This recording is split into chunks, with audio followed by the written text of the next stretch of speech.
We're going up, up, up to the Upper Marae, where stories lift and voices fly. Put your tea towels down, let your worries fade.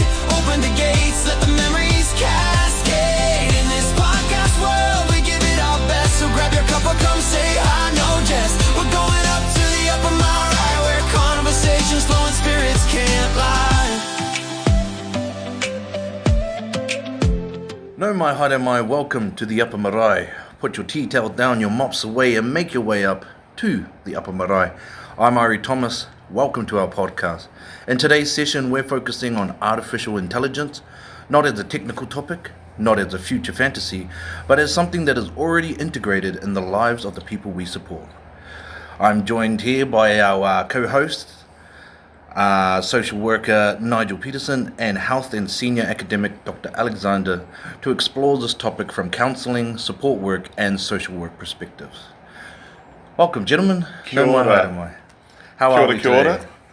How are you, actually, more importantly, host of our newish podcast? I am Peachy. We're on the third episode. It's a good day. It's a good day. So let's get straight into it, okay? Where our clients already encountering AI in systems like health, housing, welfare, or justice, what concerns you most have about AI being used to make decisions about vulnerable people? Do you want me to go first, or? Yeah. I can go for you. Well, look, I look at it from two ways. I look at it from our students that are at university as well as our clients in the community. So if I stick with clients first, the theme that's coming up is lots of our clients can't access mental health and addiction services. There's often a wait list. Yes. Depending on what their needs are. So they might need housing first, they might need, say, therapy, they might need to deal with their addictions. So what's coming forward in terms of people telling me is that they're using things like ChatGPT as a counsellor to help them with their problems. They're hoping that ChatGPT, or in fact any AI of that kind of ilk, will be able to solve their problems, and unfortunately they're not, is the short answer. So by the time I get them, they're kind of dealing with two bits of trauma. One is the initial mental health stuff, plus feeling a bit whakamara about using AI as a, what would you say, Nigel, like a substitute counsellor? I mean, what do you think from a social worker lens? Yeah, I probably have to say this first. I'm not an expert in AI, so I've got to protect myself professionally, put it out there. Very good. In case the community comes after me. Yeah. AI, it's around. I think there were some concerns early on, like back in the day. There was concerns that it was going to replace jobs. There was concerns that it was going to replace professionals who give advice to people who are not well or they're vulnerable. I think with AI, you have to be careful when you're using it, because you're not sure. You may ask it one question, but context is everything, right? Yeah. And so it will probably generate a response based on the history of the person who's using AI. So if a person's been looking up, like, I don't know, looking for mental health solutions from an Indigenous perspective, it may ignore all the Western literature on that particular topic. And so hyper-focuses on the Indigenous side, but then you have to balance it out and actually see there's other ways of finding healing or developing your well-being. But then at the same time, you can't ignore medical advice. Yeah. So I think that's one of the things that AI doesn't have. It doesn't have a personality. Yeah. It doesn't care about morals. And so everything it's going to pick up on is always going to be neutral, or it's going to try and be balanced. So I do enjoy AI, but I also am aware that AI will feed you whatever you want to know from AI. Yes. Yeah. If you feed it garbage, it'll give you garbage. Yeah. You know, so when you're talking about hyper-focused, I totally agree. I notice that AI tends to focus on Western paradigms first.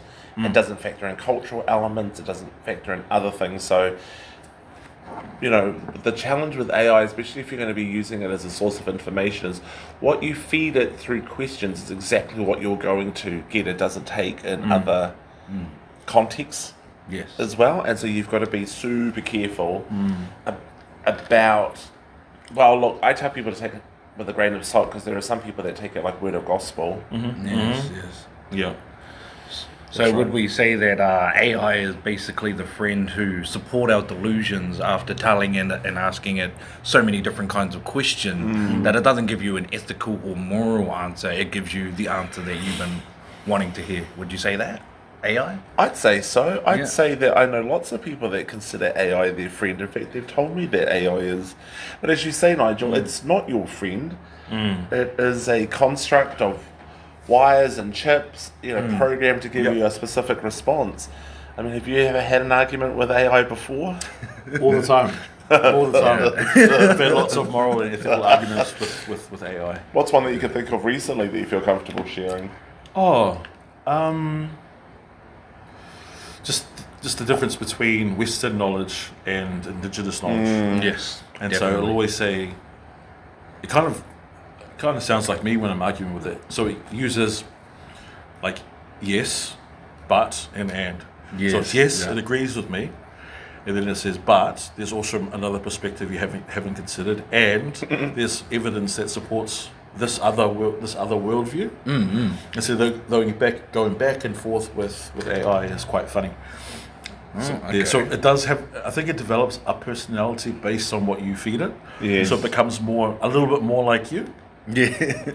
Yeah. So what I've started doing with AI is I will tell it, give me the no BS response. Yeah. Don't fluff around. Keep it short. And then it says it. This is the no BS response, and it goes straight to the point. Yeah. So it's all about context, when you're asking it a question. So you got to ask it. You got to tell it. Don't worry about my feelings. Just give me the straight answer. Okay, all right. What do you think about students, though? If you look at it from working with students, what's your perspective in terms of how AI is used? Oh gosh. So in my day job, my current job, it's a lot of students have been caught out with academic misconduct because they use AI. Yep. And I understand why. So I'm not too hung up on the why they use it, so long as they take accountability and responsibility for what they've done. That it's not their work. Yeah. Right? Yes. So as long as they take responsibility, they're sorry for what they've done, and then we can go to the panel. Yeah. And say, hey, look, Johnny's sorry for what he's done, and Johnny's going to make sure that he's not going to do it again, and Johnny's going to work with me, and we're going to do better next time. And then they get like a second chance or a third chance. Where I get really annoyed is if Johnny did it again, Yeah. and I'm like, okay, Johnny, you better have a better excuse than you did the first time because you got caught out again. Yeah. It's like, oh, I'm just so sorry, I was under stress. And I said, that's exactly what you said last time, Johnny. What are we going to say? How are you going to explain this behaviour away? Yeah. So on that note, what Yeah. ethical red flags should practitioners be aware of when AI enters their practice or organisation? So we're talking about the study part, but what if they were to take it over to their job to do notes and stuff like that, entering in a tangata whaiора's personal information? Yeah. What are your guys' thoughts on that? What are your guys' ethical red flags? Oh, Do it or not do it? Well, I'll use one of your favourite words, Ari, which is terrible. Okay, go. Terrible. Oh, terrible. Yes. Yes. So look, I like to pick up Nigel's point. I agree. Just we'll backtrack and then we'll jump forward. So Yep. from an academic perspective, it disheartens me when I see students using ChatGPT as the be-all and end-all. One of the things that I talk to them about is that you are the captain of your own studies. Right? ChatGPT should be the walker or the boat that you're in to guide it, but you should not let ChatGPT guide you. Okay. Can I also say to you, it is embarrassing, and I've already had conversations with our konga, our students, about this, when a student will tell me that they haven't used ChatGPT in their assignment, it's all their own wording, and then on the last page, which is what I always get them to read out, it'll say, ChatGPT says, would you like me to finish off this paragraph? So if we use Johnny as an example, I look at Johnny like, Johnny, as an up-and-coming drug and alcohol clinician, in what way are you breaching our code of conduct of acting with integrity? Yeah. Of acting with mana, acting with aroha. So when we jump to this, right, so if we don't support our ākonga from an academic lens to support our students, we're going to set them up for failure. Yeah. When they jump to, say our roles, in terms of working in drug and alcohol. So one of the challenges that I've been asked outside of my main role at AUT is to provide training for community services around how to work with AI. It's one of the reasons that I'm doing my 4th Masters in Artificial Intelligence, because when you are putting in details into AI, you don't know where is that information being stored, what country is the data going to. People say to me, "Oh no, it's wiped because I'm using the unregistered platform and not the paid platform." I'm like, no, everything you enter is being stored somewhere. Yes. It's like a giant data hub, where all the information from everybody goes to one place. Yes. Giving out different answers based on everyone's different perspective. That's right, and then it draws on that. Yeah. So our practitioners are entering in the client's name, the date of birth, their address, and then what's brought them into the service. Yep. Right? And then hitting enter and saying, "Please write my notes," or write a wellness plan, which might seem all well and good, except for the fact that from a legal perspective, they're breaching the Privacy Act, the Health and Disability Act.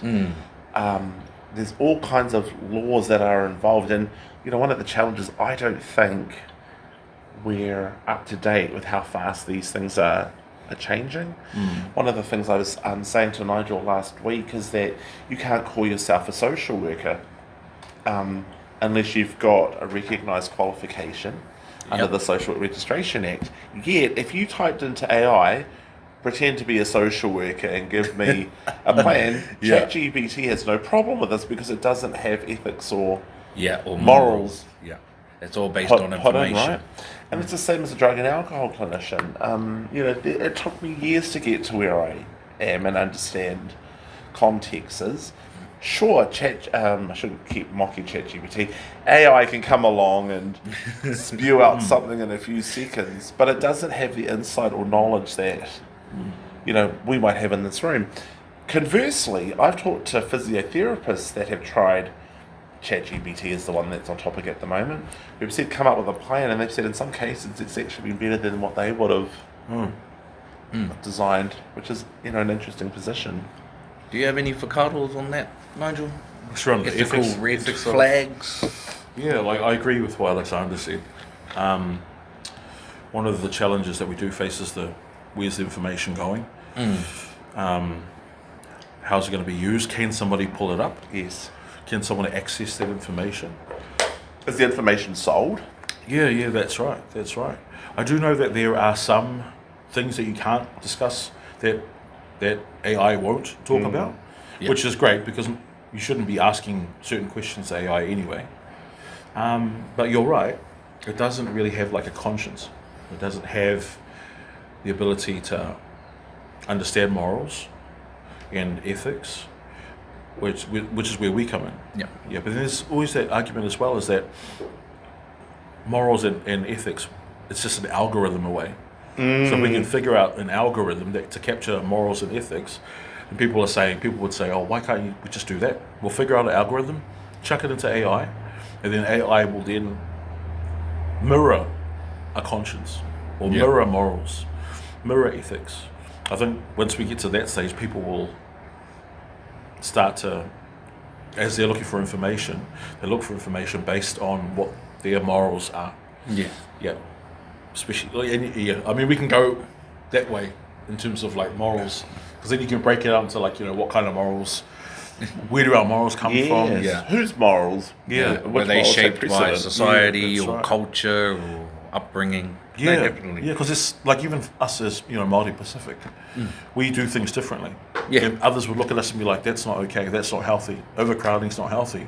But in our cultures, we're like, "No, overcrowding is normal." Yeah, the more the merrier. Yeah, you do things together, and it's about that communal living. Sorry, we've kind of gone sideways, but No, that's that's what I fine. mean. But those So are it's the all about the nuances ethics. that It's all make about us the moral. human. Yeah, so Yeah. that's all. I guess I'm reflecting on when I look at morals and ethics. And the other thing too, going back to the previous question, which is around AI is not perfect. Yes. So AI will generate certain information, but then what we have to be sure of is, are the references correct are they drawing from actual people's written work, or have they just made them up? Yeah. And so a lot of people have to be careful. They have to not look at AI like it's a perfect machine. Yeah. It does make mistakes. And so they may be given medical advice or health advice that's not accurate. But then you might ask it a question like, where's your source? And it says, oh, this is the reference. Click on the reference and it goes nowhere. It goes to 404. 404 error. Error. Yeah. And so, yes, we do have to be very careful about our advice. Like, you may get advice, but then you've got to get other advice just to make sure that we're making informed decisions. And this sort of circles back to our professions. What's the act that you always say to me about? Which one? There's The so Health many. Act. Oh, Health and Disability. Yeah, Act? it says we have to make sure that people make informed decisions. Yes. Yes. No, Yeah, definitely. And so Well, people that's have- part of respect. Yeah, Principle one. Exactly. And so I remember you said as well in our classes, like if you miss the first one, you miss the rest. Yes. So if you don't have respect, then you're gonna everything else, Yeah. all the other acts are not gonna be. Yeah. If you break respect, Yeah. every other principle's up for. And it's true. I've yet to be proved wrong on it. Yeah. See, I remember your classes. It's been This is why it's you're been getting- over. Yeah. It's Pay been over a attention to decade. your I still classes, remember. people. This is why you're Pay heading towards attention to the PhD podcast. territory. Soon Listen to be to the Dr. knowledge. Peterson. So So what are some ethical green flags that you would say AI can be used in the health sector? Mine, for me, personally, is just growing up as Māori and not really understanding formal English as much. I only like to take the information I don't understand, put it into ChatGPT and say, explain this to me as if I was 5, because I really, really don't understand it. But I like that aspect of AI because it does cut it down to size and explain it to you. You mean like you were a synonyms? Yeah, well, synonyms, you know, Hashtag episode there's 2. this very long, detailed kōrero question, and you all you can understand is what does, and that's it. Everything else is just too, for lack of a better word, wordy. Right. Too much kupu is, you know. So I like to take those kinds of questions or things that I don't understand and have it explained to me what it means in simple terms. Can you guys bring up any kind of green flags AIs can produce? Something like that, something similar? Or how can we use it to support our tangata? Like, here, you can use this to research certain knowledge. I think ChatGPT. Look, this is what I think. Back in the day, even before I was around, telephones were just being introduced into households, right? So people didn't actually have an etiquette or a kawa or a process about how you would use them. We now say the word hello and goodbye. That didn't come out from just nowhere. That Yes, came out it of was ahoy, wasn't it? yeah, ahoy hoy. Ahoy, hoy. Ahoy hoy, that then turned into hello. But over time, though, as society, we started to think about what was okay and not okay, about applying, new technology. Our mobile phones are a good example. I can't stand when people are on speakerphone. Like, if I was on a bus and someone would be on speakerphone talking, Yeah. so there's etiquette, and I think part of what we're trying to figure out is the etiquette of using, or the kawa, The tikanga the of tikanga AI. of how to use AI. So, as an example, if I was a student, I might ask it to find me, data and resources on a topic, mana motohaki, the self-sovereignty, and then I might in good faith or good practice, I would then go onto those links myself and then access that without expecting ChatGPT to do it for me, because it's what's already been alluded. There's no guarantees that information is correct. And in fact, this is where a lot of our students get stung, where they're asked to do references. Yeah. Yep. I'm a sucker for references, and there might be something there as I'm marking. So if you imagine I've got like 70 assignments, and do you remember how I used to talk about my Panadol pile? Yes. Yep. So Thank God I never had any papers that went in the Panadol pile. So a Panadol pile is you'll either pass, you won't, but if it's something that's going to give me a migraine, then I had a Panadol pile because I had to pop a couple of Panadol Oh my gosh. before I marked it. I'd call it the cringe pile. It's like you kind of want to go through the cringe or the Panadol pile Yes. first. Yeah. Because that's the one that's going to piss you off the most. Yes. Yes. You're going to read through all like this information. You're just like, oh gosh, Yes. it's a horrible read. And what I've noticed is that there are more on my Panadol pile than there have ever been in my teaching career. Yes. The way that I can describe it is, ChatGPT, when people think that you won't notice, it's like playing, I don't know, AC/DC or Nickelback, and all of a sudden you've got a lot of Britney Spears and Christina Aguilera. You're looking at me like, do you know these people? Oh. Pop music, then it's in rock, and then we're going into a different genre, and I'm looking at this like, what is this? Oh, okay. Right? So like one of those DJs that don't sync the music and just go straight to the next genre. It's out of sync. Well, it's a reggae concert. Yes. It's a reggae concert, and someone comes with a rock song. Try to reggae it, but it sounds horrible. It does. No, Like that was not the vibe, vibe. but it's just like that song's not built for reggae. Yes. We did not establish that kind but of you vibe. gotta listen to it because you're doing your job, so you're like, Yes. this is painful. It's horrible. So that's an example where, to me, it's terrible because it's like dog's balls. You know, I'm like, what is this? I do not get the mud's nuts. I don't get paid enough money to deal with this rubbish. You know. Yet The hounds rounds. the hounds round. Well, call it what you like. It's just I would wrong. just like to say I'm the youngest one on this podcast. But you know, when I was talking to Sione, who hashtag isn't here because he's still sick, I was thinking not bird flu, not swine flu. He's got horse flu. So poor Sione. Oh, my days. He's got horse flu, and he was talking about when he went to the doctors. His doctor asked him permission if he could use AI to write his patient notes. Isn't that interesting? Wow. That is very interesting. What would you say about So it's that? professional asking Ethical, another professional. Yeah, if you that can use professional. This AI. was him as a doctor asking Sione as a patient if he could use AI to write his notes.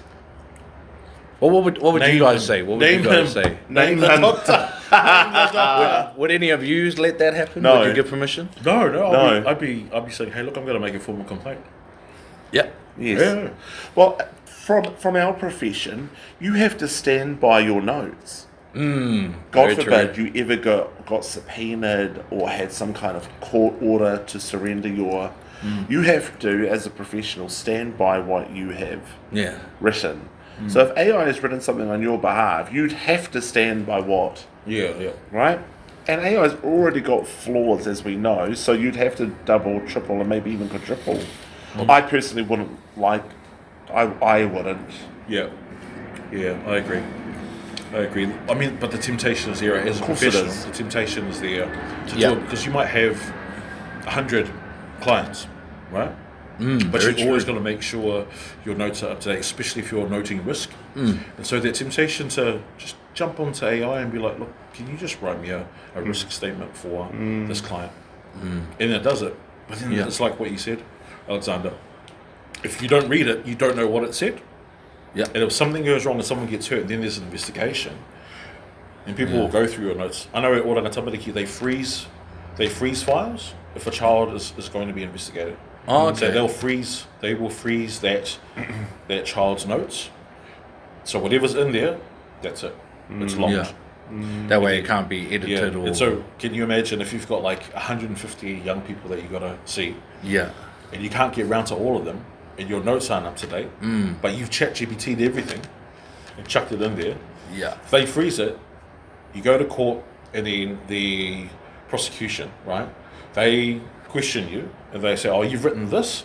You can't remember what you wrote. You may think you remember what you wrote, Yeah. but then when they actually show you the notes, you're like, oh shucks, I don't remember writing that. It's because you never wrote it down. AI wrote it for you. Yeah. So then you look stupid. The profession looks stupid. The defendant looks stupid. So it's a lose. Everyone's going to lose. Yes. It's a lose-lose for everybody. And so while AI is a good tool for finding out synonyms, antonyms, meanings of words, Yeah. asking about like ethical dilemmas, you still can't use that information. It's good to It's help the your be-all and the understanding. end-all. It's good to help your understanding of what's going on, but don't be complacent. Yeah. I guess that's the word. Is don't be complacent. Don't become dependent, because once as health professionals become dependent on AI, then we become a risk.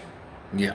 And it's not so much what we're doing that's so bad, but it's actually highlighting there's another area that needs work, and it could be workload, could be workplace culture, but we're trying to compensate. We're trying to compensate because we don't want to look incompetent, or the culture demands results. Yeah. You know, and this kind of like this pretty good information because it links into what I'm going to be writing about in my dissertation about well-being. And so how do we look after our well-being so we're not becoming dependent on tools like AI to do the mahi? But there's still that human factor. Yeah, and then it kind of goes back to what we're talking about, morals and ethics. Yes. Is that it doesn't have the human factor. You can tell it to behave a certain way or mimic ethics or mimic morals, but at the end of the day, it's neither. It's not human. Yes. It doesn't. It only submits to the authority that we place on it. So it'll only do what we ask it to do. Yeah, it only does logical, not ethical or moral.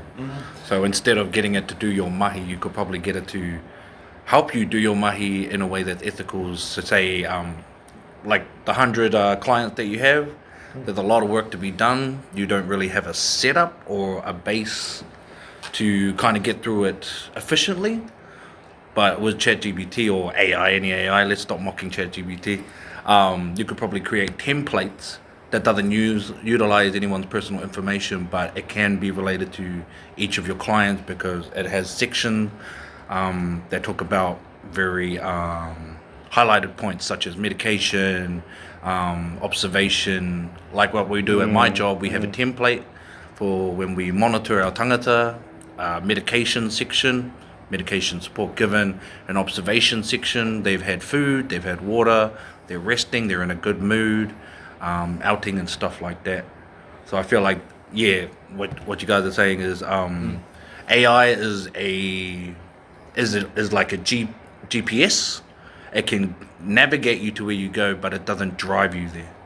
Don't allow it to drive you to the Don't let it drive you to the location, but let it guide you through the fastest or the most safest path to get there. And I mean, there's 2 points to what you're making, Irie. Yeah. Even GPS had its trial runs.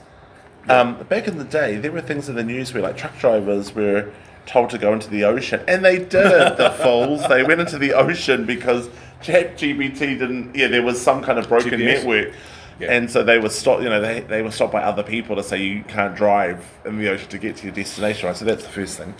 The second thing I was just thinking of, as both you and Nigel were talking, I was thinking, are there any good examples? And I guess one of them could be, and this is a very basic one, emails. Right? People. So what I say about emails is that it lacks tone and context. My favourite line. Right. Yes. So you put in the tone and context. Yeah. Heaven forbid if you do something in caps and people think that they're yelling angry. Yeah.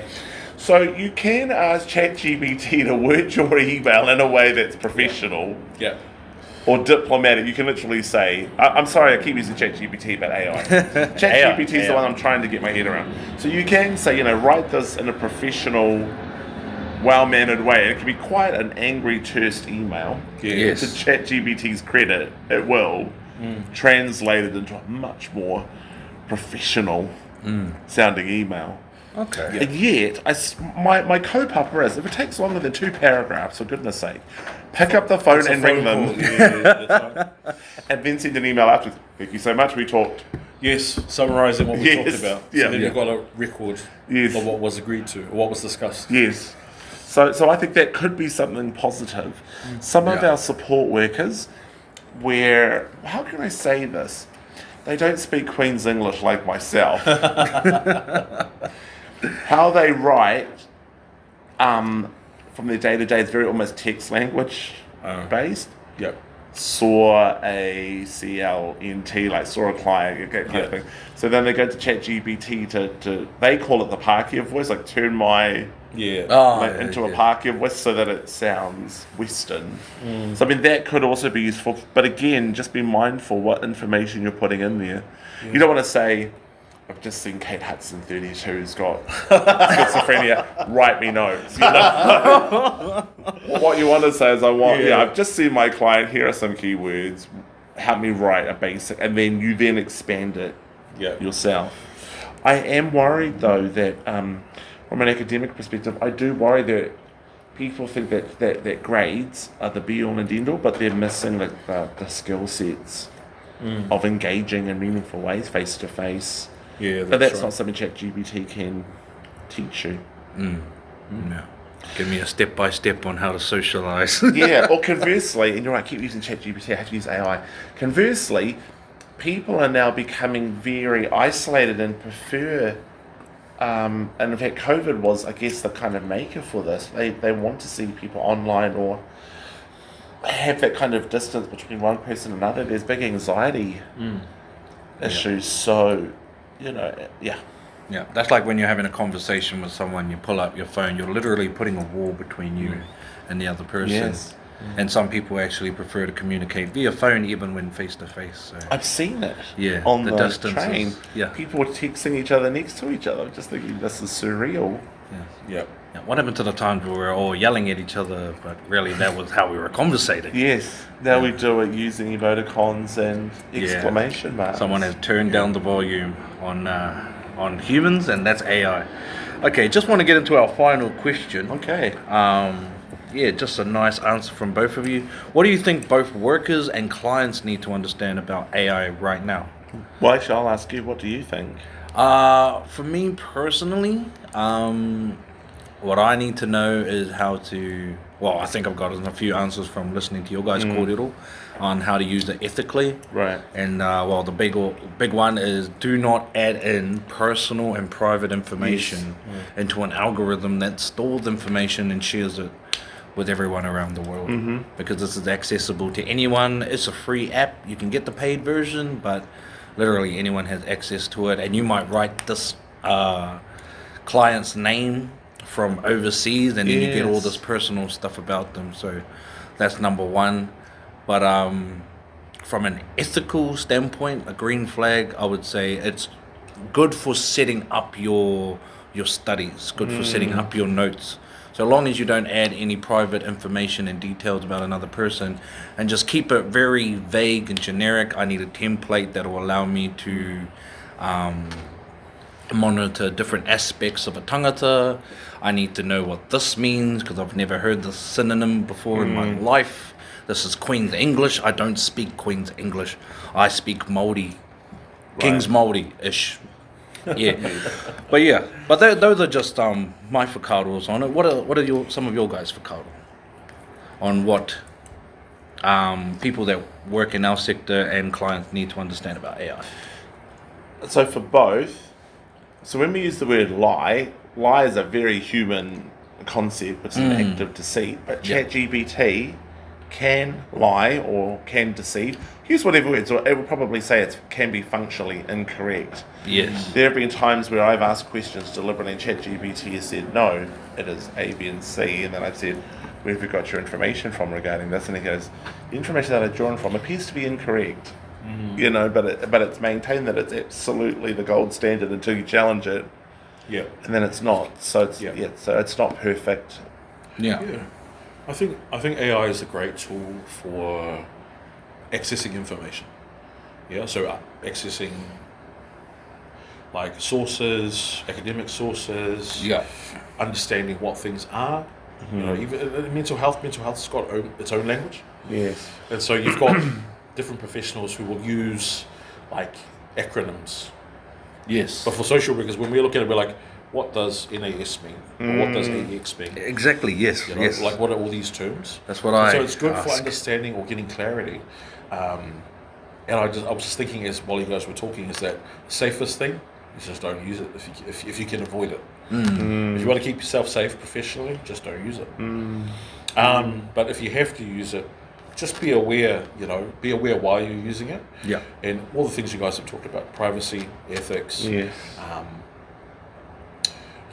And then also just checking, making sure that it's the actual right information. So, for example, I have looked for Te Ao Marama online, and then it gives me Which is a framework that I designed. Yes, Yeah. it's Dr. Alexander's framework. Dr. Alexander's And then it'll give me framework. a different Te Ao Marama, different domains. Yeah. And I'm Yes. like, that's not the one I'm talking about. Can you give me Dr. Alexander Stevens' framework? And it still gives me other ones. And I'm like, then I get angry. And I start arguing with ChatGPT.